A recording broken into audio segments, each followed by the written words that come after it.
Hi there, my name is John Stevens. I'm pastor of Zion Lutheran Church in Oregon City, Oregon, and we're part of the ELCA. And welcome to Dollar Store Children's Sermons, where we take the lectionary texts and we tie them to an item from the Dollar Tree, maybe, junk drawer, kids' room, garage. For us this week, it's definitely not the Dollar Tree trying to get out. Although I'm recording this a week early, so probably, hopefully in a week, our ice storm will have passed, but boy, it's been a hard week. 6 months ago or whatever, we had our fires, but this cold snap has hit the entire country, or close to the entire country. Relatives in Texas has snow. Yeah. Anyway, so here we are. Because of that, I'm also including a video from a few years ago that's talking about the same text and using gloves. And it's all around, with this, we're tying this to the gospel lesson. It's for the Revised Common Lectionary, and the gospel is out of Mark, like usual. I even had to check my notes on that. And in the video you can watch that's on the Dollar Store Children's Sermons page, if you're seeing this just on YouTube, you can go to that page and find that, and it's using gloves. The idea of, when we put on gloves, we're going to be doing some work, whether it's pulling weeds or whether it's shoveling, and it's this idea of serving one another, and I tie it into that. So you could go to there.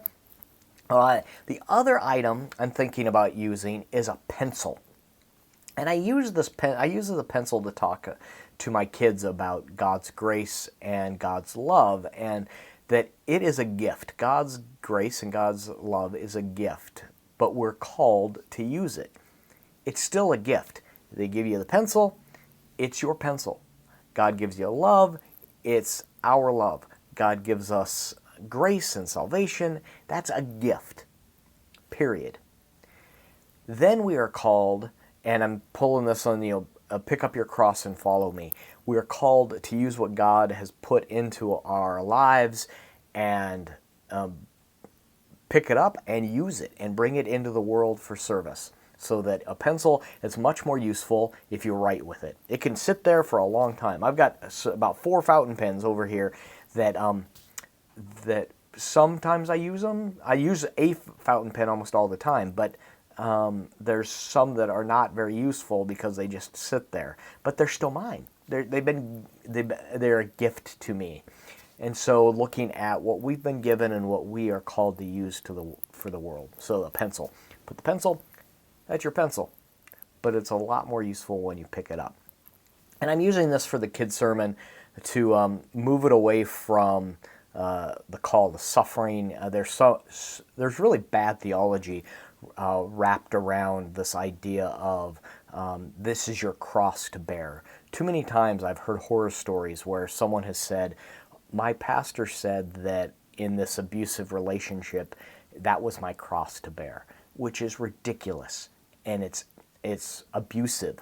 I mean, it really is. And so I'm focusing on what we've been given as gifts, what we whether I'm good at. You could ask the kids, what are the things that you're good at? What is God? What are the things you like to do? And then we lift those up, and we then pick that up and we bring it into the world to share.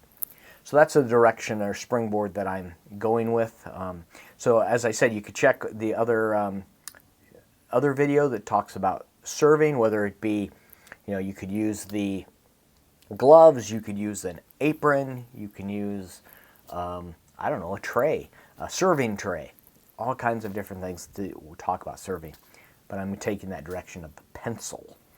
All right. I am so glad that you're with me on this journey, and you are rocking it. It's been a really hard week for a lot of us, and we're moving in. By the time you're watching this, this is for the second Sunday in Lent, and we've passed through Ash Wednesday and trying to figure out how do we do these things Lent is a very tangible thing. Many of us are doing Lent in a bag and things that we're just trying to figure this out of how to connect with our people, and thank you for the work you're doing. to reach out to the kids and connect with them in the ways that you are connecting to them. They appreciate it, their parents appreciate it, your congregation appreciates it, because as you connect with the kids, I always love it when the adults go, oh, the kids must love that. But then I see the adults kind of leaning in and listening. So know that they appreciate you as well. All right, blessings on your ministry, and we will see you next week. Peace.